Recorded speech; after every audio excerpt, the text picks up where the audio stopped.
than a decade now, the Detroit Tigers have been known as premium spenders on the free agent market as they attempt to capture their first elusive World Series championship since 1984. However, this offseason, General Manager Al Avila says the team is committed to taking a different approach. They feel as if they have to get leaner and meaner when it comes to the youth on the field and being more fiscally responsible.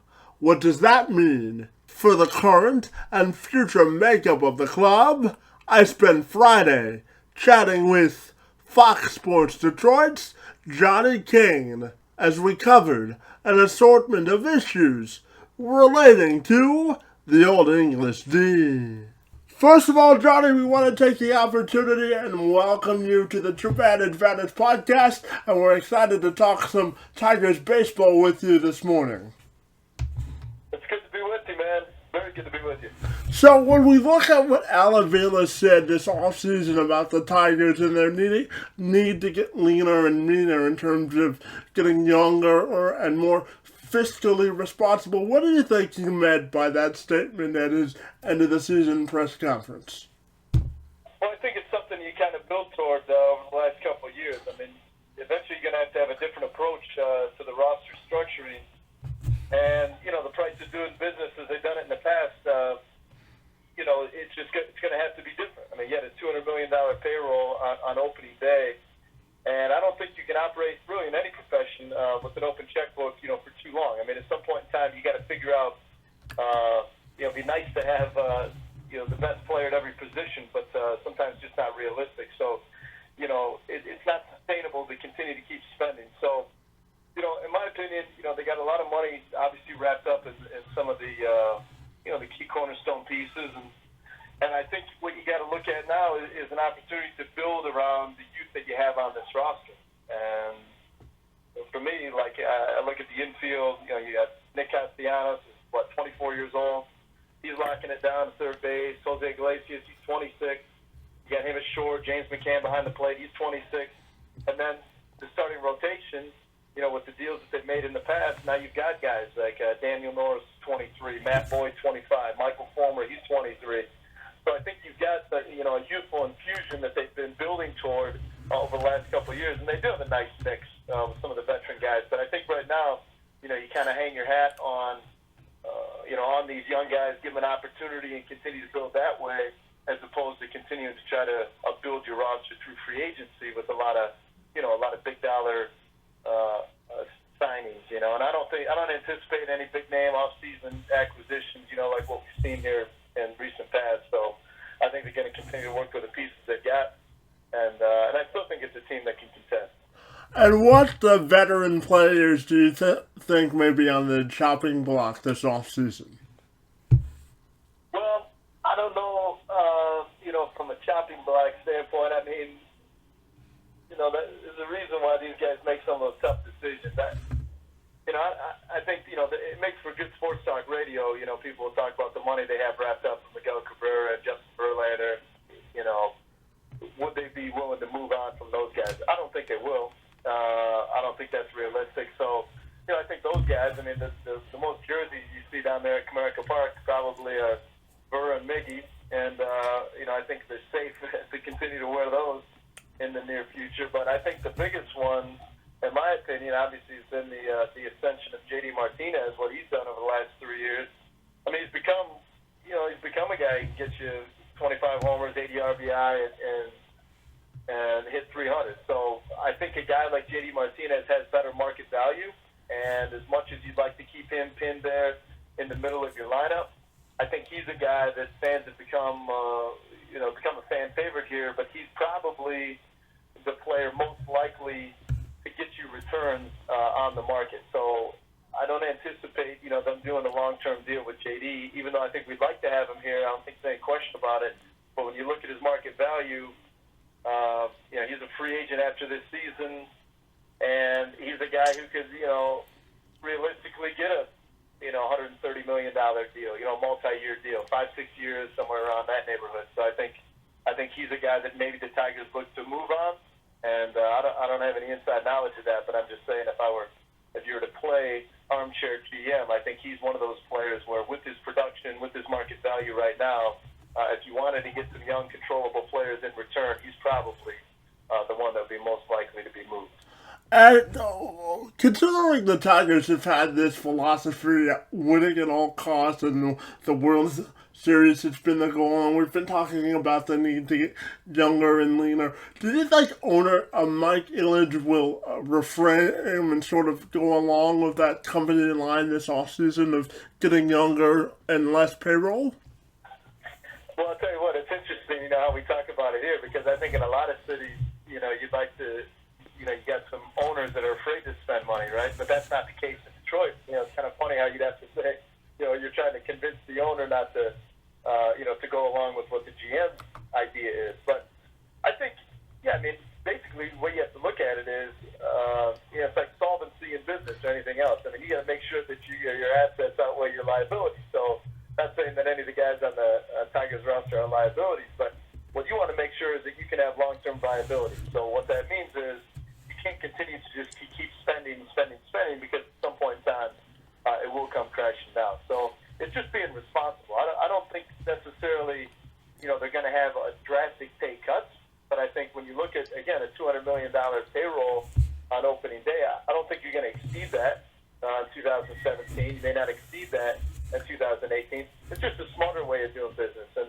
if you look at Chicago's model a little bit, and I'm not trying to compare the Tigers and Cubs because it's completely different situations, but they were on the hook with some big payroll deals when Theo Epstein and Jed Hoyer came there, and they were able to part ways with some of those guys you thought were franchise guys, the Carlos Zambranos, Alfonso Soriano, Starlin Castro, but they were able to move on. Sometimes you have to take a hit and eat some of those costs in order to put yourself in a better position long term. So I just think with the Tigers, I still think they're in good position right now, but it's just being a little bit smarter, figuring out a way how they can continue to compete and contend with mixing the right amount of veteran guys with some of the young players, which, they don't have to spend too much on right now.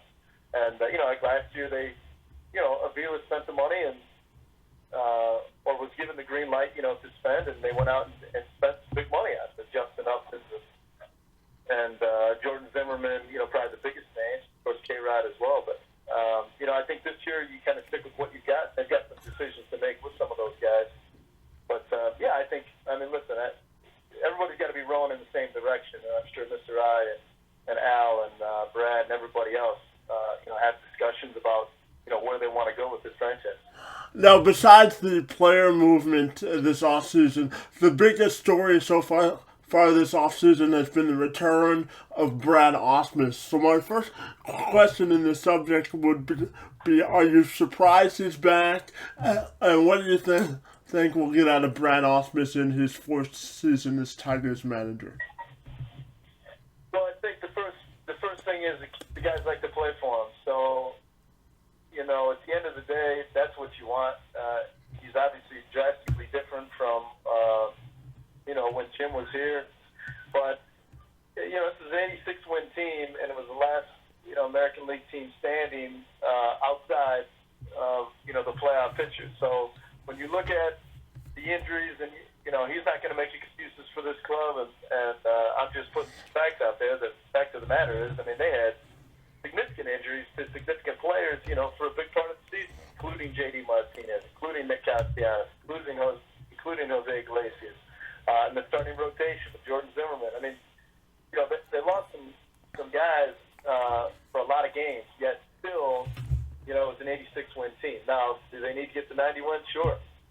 But in light of that, in light of what he had to deal with, I thought he did a nice job managing the club. And the guys like to play for him. He's on the same page with Al. And I think that's important moving forward. I don't know,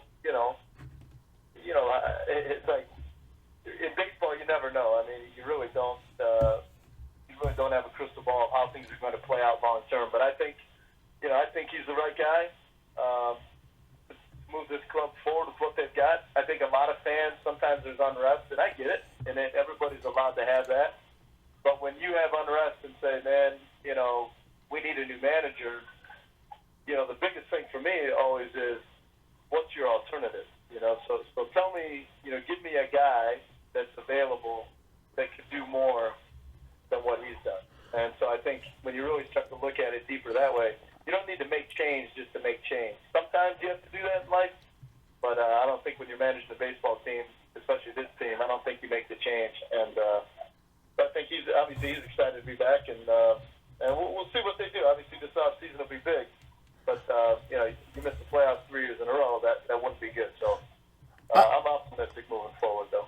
And my final question for you, Johnny, is what is the most intriguing storyline you're looking forward to playing out this offseason when it comes to Detroit? I think it's, again, it's going to have to be the pitching staff.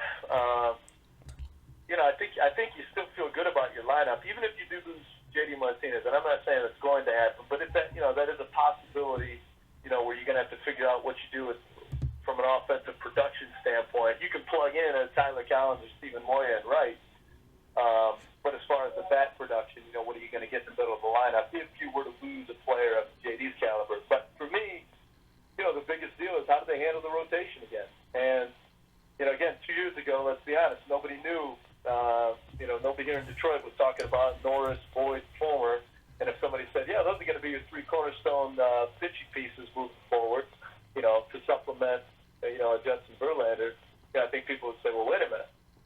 But to me, I think we kind of know what we're getting. You obviously have to get help with Daniel Norris, but I think he could be the best of the bunch. But that's something to be excited about. You got good young pitching. Again, JV's still in the mix, and with Sanchi, and it'll just be interesting to see how they handle it. The starting rotation doesn't concern me as much as what they do with the bullpen. So again, they made some moves last year. You thought they would be in better position with the bullpen, the way it was constructed, but it just didn't come together. Sometimes, hey, that's the beauty of baseball too. So to me, it's how they handle the pitching staff. Which guys are going to have out there in the pen, who's going to be handling the starting duties behind JV at the top, and how they continue to make that thing work. Because this team's going to go as far as the starting pitching is going to get them. And it's like that in a lot of cities. But they got the offense. That doesn't concern me as much. But the most intriguing thing for me is, do they exercise the option and bring back K-Rod? How do they handle that bullpen? And then do they add another piece there with the rotation? Because I think they look pretty good there. If Zimmerman can bounce back with JV, you've got a couple, three young arms there that you can definitely make a nice five-man rotation. Hey, Johnny, we want to thank you for a couple of minutes and talking Tigers baseball with us this morning on the Two Man Advantage podcast. Kevin, I appreciate you having me on. Have a good day, buddy, and a good weekend, okay?